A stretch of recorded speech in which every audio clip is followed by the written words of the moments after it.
박지원 국정원장이 스가 일본 총리를 만난 데 이어서 한일의원연맹 대표단이 일본을 방문하는 등 얼어붙은 한일 관계를 풀기 위한 발걸음이 빨라지고 있습니다. 바이든 행정부의 한미일 삼각동맹 강화와 시진핑 국가주석의 연내 방안 가능성 등이 변수로 떠오르는 가운데 극적인 돌파구가 마련될지 주목됩니다. 이교준 기자의 보도입니다.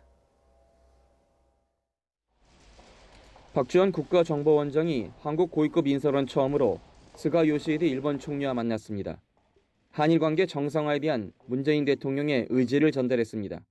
한일 양 정상이 해결해야 된다는 그 필요성에 공감하고 있고 그러하기 때문에 계속 대화를 하면 잘 되리라고 봅니다. 이어 한일의원연맹 여야 의원들도 한일 관계 개선을 위해 스가 총리 취임 이후 처음으로 일본을 방문했습니다. 앞서 한일 외교당국은 지난달 서울에서 8개월 만에 국장급 대면 협의를 재개한 데 이어 최정권 외교부 제1차관이 아키바 다케오 일본 외무성 사무차관과 취임 후 첫 전화통화를 갖고 양국 현안을 폭넓게 논의했습니다. 대법원의 강제징용 배상 판결 이후 2년여 만에 한일 접촉이 다시 활기를 띠고 있는 것은 한국 내 일본 기업 자산의 매각 절차 개시 시점과 한중일 정상회담 시한이 다가오고 있기 때문으로 보입니다.